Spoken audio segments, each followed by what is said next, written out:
Hello everyone, my name is Ankit Jain and I welcome you all to my channel Tech Journey with Ankit. In our interview preparation series, now I am putting a next video on the flow interview preparation. In this video, we will discuss the frequently asked questions which are specific to the flows. So before we get started, in case you folks like to connect with me, you can definitely subscribe to my YouTube channel. You can connect with me on the LinkedIn and also you can join the Telegram channel as well, where we discussed all the frequently asked questions as well as any queries that you encounter in your Salesforce. So the first question that we'll be discussing for today is what is actually the Salesforce flow? Again, this question is primarily for those who are applying with the experience of 1 or 2 years of experience, right? Where definitely a basic questions can be asked something like this: what do you mean by the Salesforce flow? And this is where you will be answering that Salesforce flow is an automation tool. It is one of the automation tool that Salesforce do promote to perform any kind of an automations inside the Salesforce. Right, Salesforce does not recommend you to go for the legacy automation tools like the workflow or the process builder.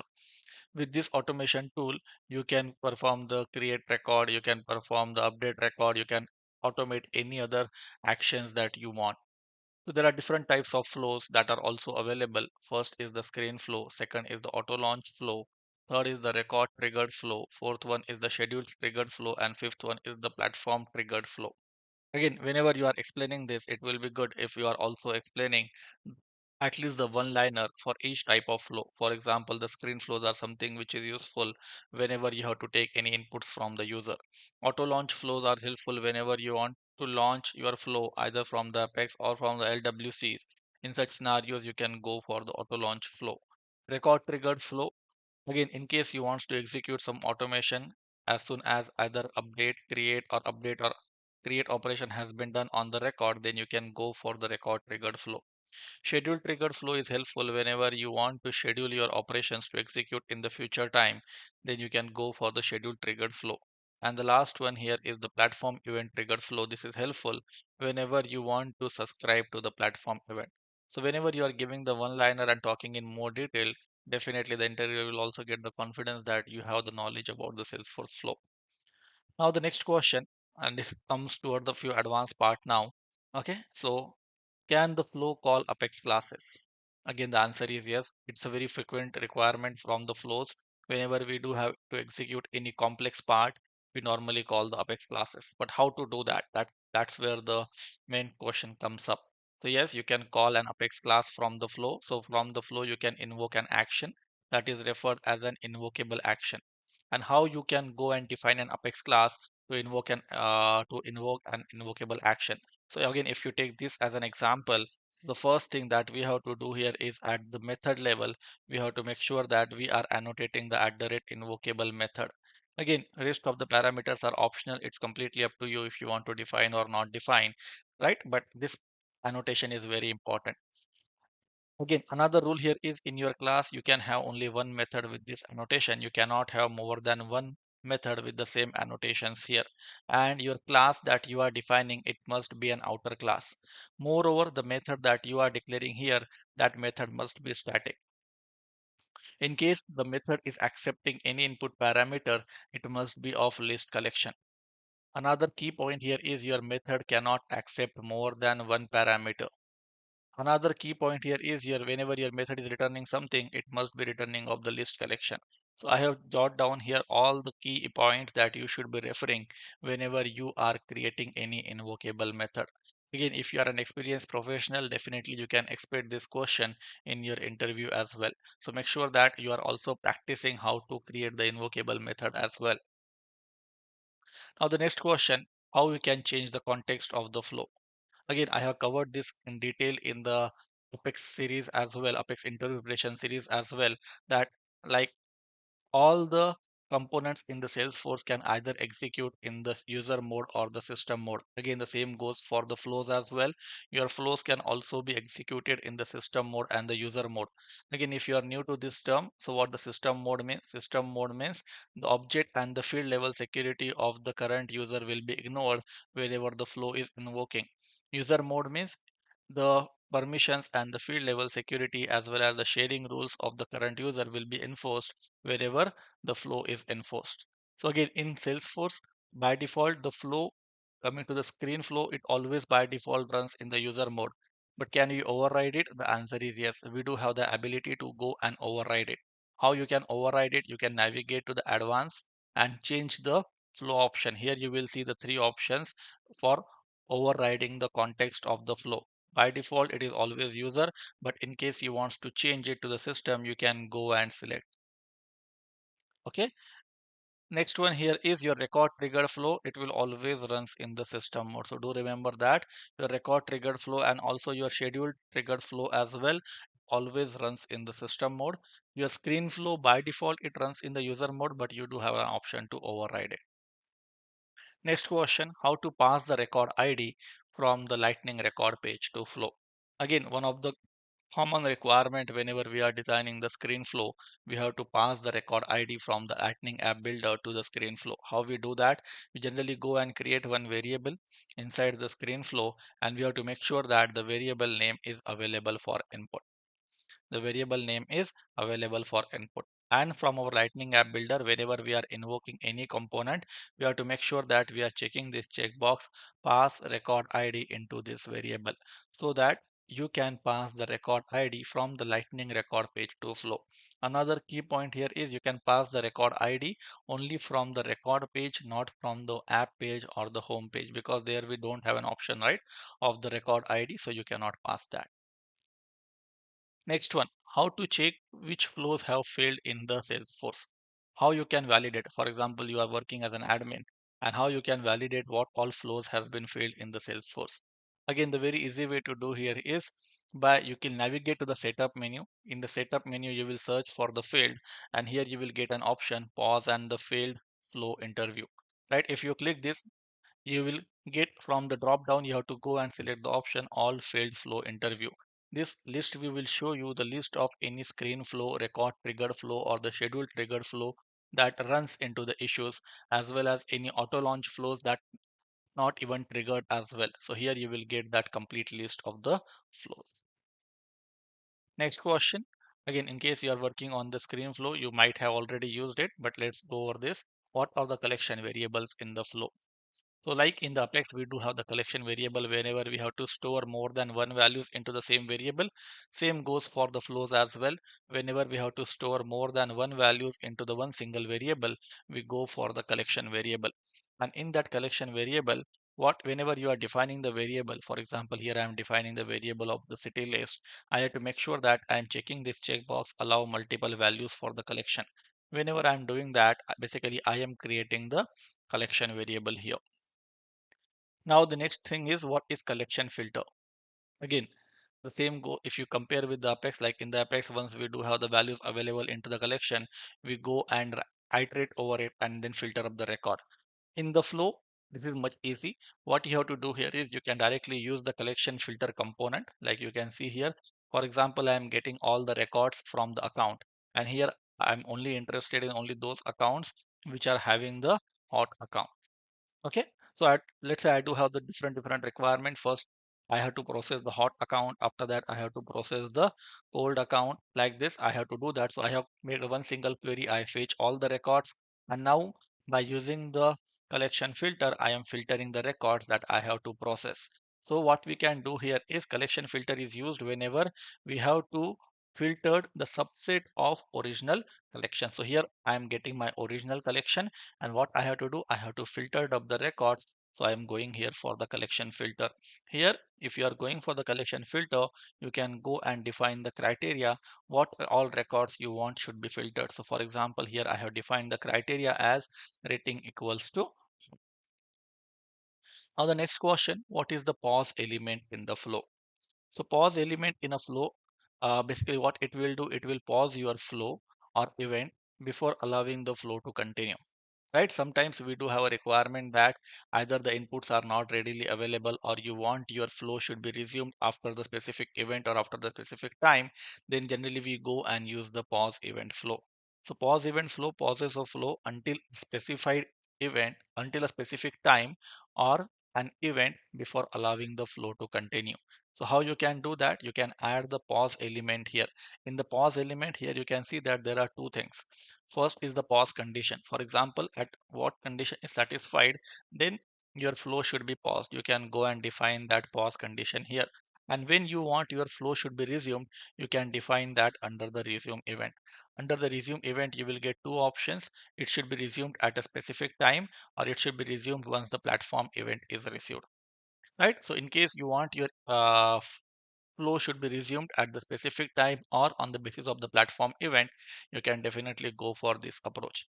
This allows the pause element basically to avoid the hitting flow limit. So one of the, in case you are working on a very complex flow where there is a possibility of you hitting the governor limits, right? You can take the use of the pause element, because when the flow will be resumed, it will be resumed with the new limits.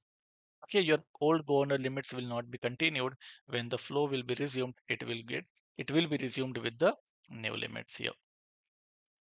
Next one, how to retrieve the record type ID in the flow. Again, it's a very specific question, because what I have seen in my past interviews that I have taken, many of the people don't know that this object of record type also exists, right? That's why I have added this question, so that you guys will also get the familiarity with this object as well.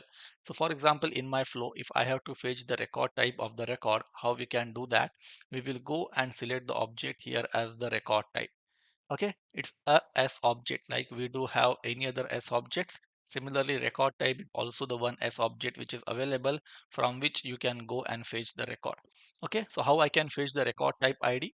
To fetch the record type ID and to identify the unique record, I have to go and specify the two things. First thing, I should be specifying from which object I want to take the record ID, and after that, the next thing that I need to specify here is the record type name. If I know these two things, the object name as well as the record type name, I can easily go and fetch the record type ID inside the flow.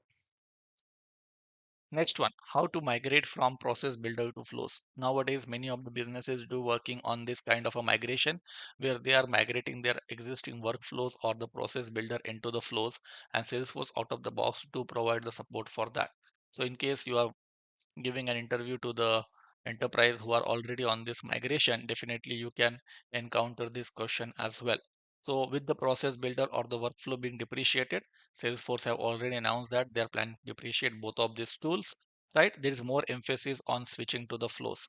So what the Salesforce have done here to make your migration journey easy, Salesforce have introduced one tool, that is migrate to flow tool, that can help you to make easily to migrate your basic process builder processes into the flow. Definitely the testing and all needs to be done after you have done the migration. But rather than you go and do the point to point migration, at least this tool will give you the initial start, so that you can migrate your process builders into the flows. Okay. And again, this migration tool, you have to remember that it only supports the record triggered processes as of now. Okay, it only supports the record triggered processes for the migration, and these are the below list which can be migrated. You can migrate the record create, record update, invoke flow, invoke apex, as well as email alert. Only these actions can be migrated from the process builders into the flows. So your answer here should be Salesforce offered one tool with the name of migrate to flow to make the migration journey easy. Next question, how can we see the screen flow components based on certain logic? Again, if you guys already worked on the Lightning app builder, you guys can easily guess the answer for this as well. So what the interviewer want to know here is, for example, let's say they want to see the hot account conditionally. Okay, if you see this hot account field, they don't want to see this field available always on the UI. They want to see this field conditionally. How you can do that? Again, like on the app builder, we add the component visibility. On the flow also, we do have an option to set the component visibility. Here we can go and define the criteria. If that criteria turns out to true, then and then only my component will be visible, or my particular field should be visible to the end user. So by using the component visibility, we can go and control the visibility of the component. Next question, how can you handle the errors in the flow? Very common question. Definitely, if you are going for an interview and specifically you are and having the 2 to 3 years of experience in the Salesforce, you can expect this question, how to do the error handling in the flow. So you can do the error handling in the flow by using the fault path out of the box. Salesforce do provide the fault path. You can go and add the fault path on a flow element so that as soon as any error encountered, Salesforce will automatically navigate you to the fault path. Now on this fault path, if you are on the screen flow, you can display the message to the user by putting the error screen. If you are on the record trigger flow, you can also send an email to the end users as well that the particular flow has been failed. Now, how you can retrieve the error message? To retrieve the error message, you have to use the global variable of the flow, that is the fault message. By using this, you can access an error messages inside the flow. Next question, how do before save record trigger flow differs from the after save record trigger flow? Again, if you are from the text background and you already know the before triggers and the after triggers, you can apply the similar analogy here as well. Like in the case of before record triggered flow, this will be invoked before a record is saved into the database. Again, if you run yourself on the order of execution, you will find that your before record triggered flow execute even before executing the before triggers, right? So before record triggered flow is something which you should go for whenever you want to perform some automation before the record is saved, so that you can save an additional DML operation. You should go for the before record triggered flow. After record triggered flow, it will runs after the record is saved into the database. Again, if you run yourself on the order of execution, after executing the before triggers and the duplicate rules, Salesforce to execute the save operation. Again, this save operation, Salesforce is not committing the record but generating the ID. So the temporary save operation will be done by the Salesforce. And after that, if you want to execute an automation, then you should go for the before record triggered flow. So typically perform the operations if you need the ID, or you have to perform the call outs, or you have to invoke an approval processes. In such scenarios, you can go for the after record triggered flow. Many of the operations are possible in the after record triggered flow, which is not possible in the before record triggered flow. But the advantage with the before record triggered flow here is the performance of your flow is much better because you are avoiding an additional DML operation if you are going for the before record triggered flow.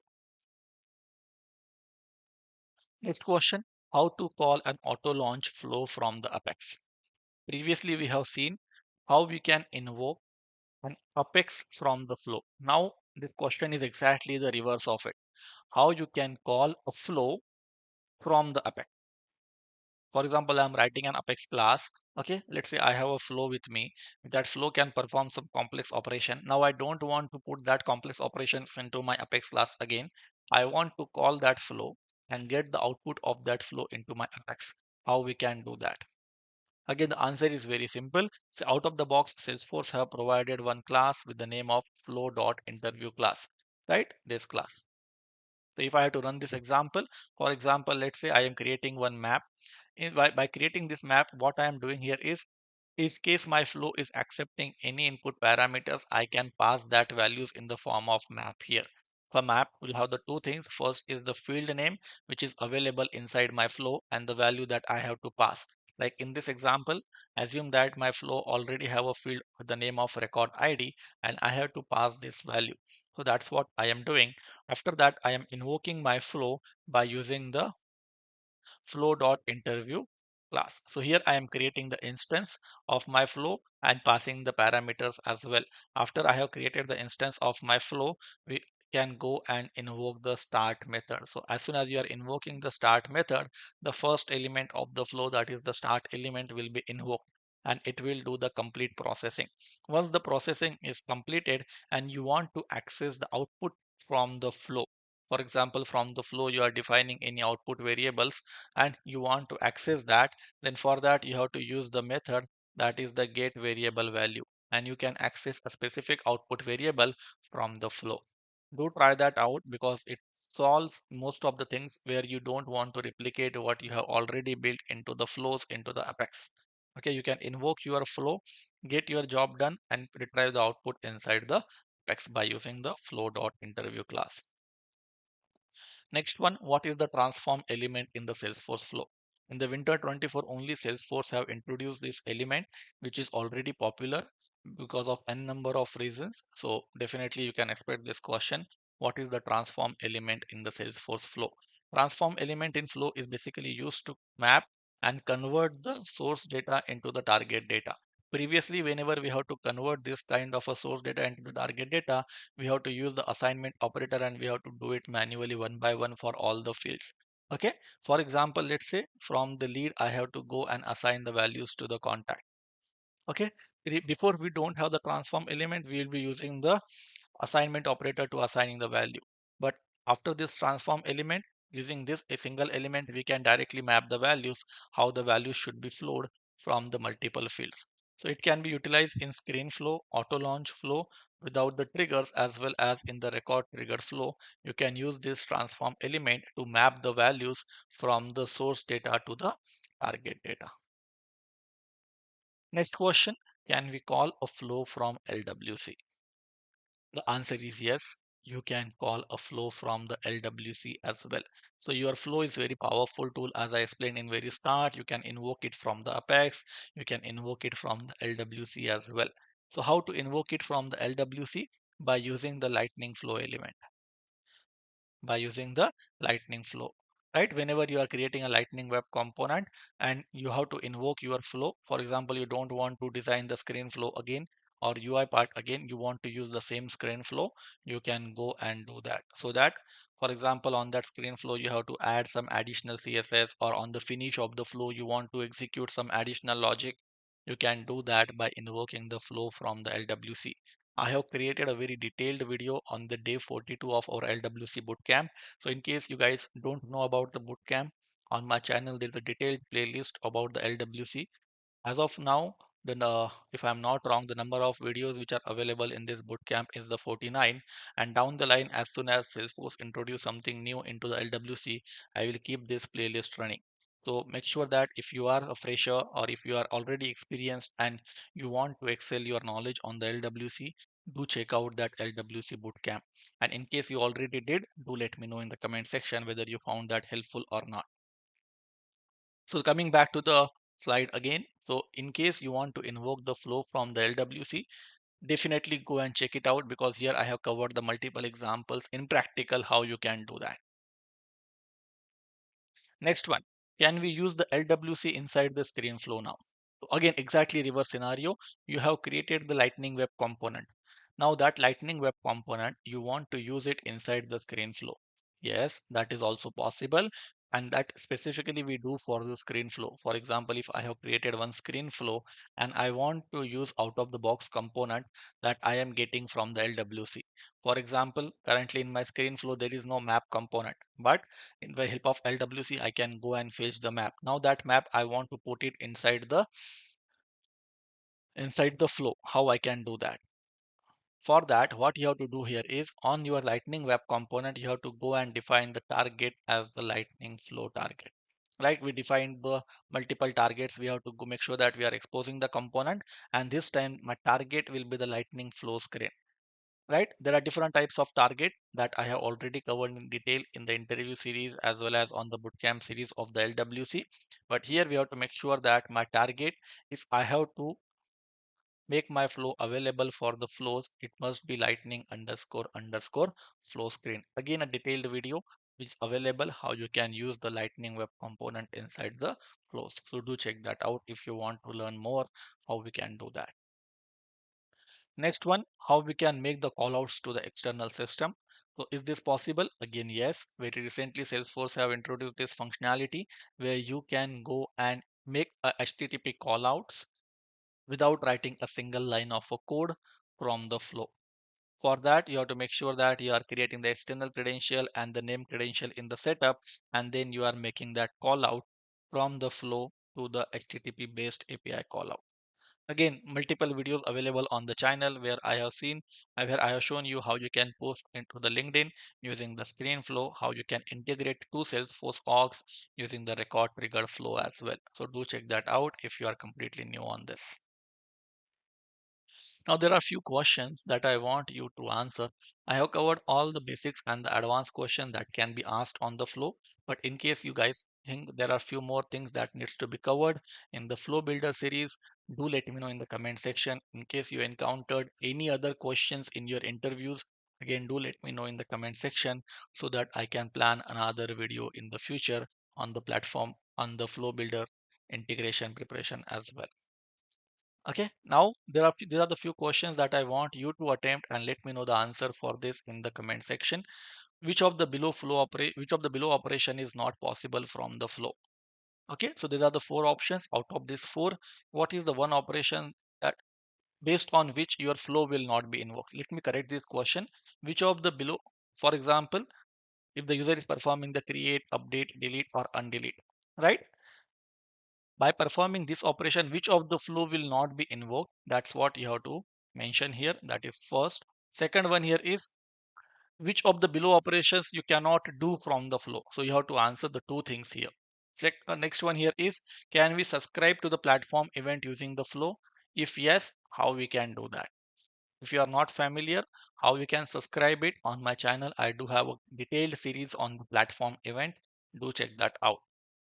How to publish the platform event using the flow? Again, the same thing.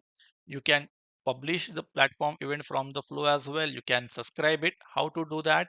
Do let me know in the comment section. And what all the best practices that should be followed whenever you are working with the Salesforce flow? Again, a very frequently asked question. Intentionally, I have not put the solution for this because I want you guys to do some research on the best practices, and do let me know in the comment section as well. That's all I do have, folks, for this part. In case you do have any questions, any queries, do let me know in the comment section. Thank you. Have a good time.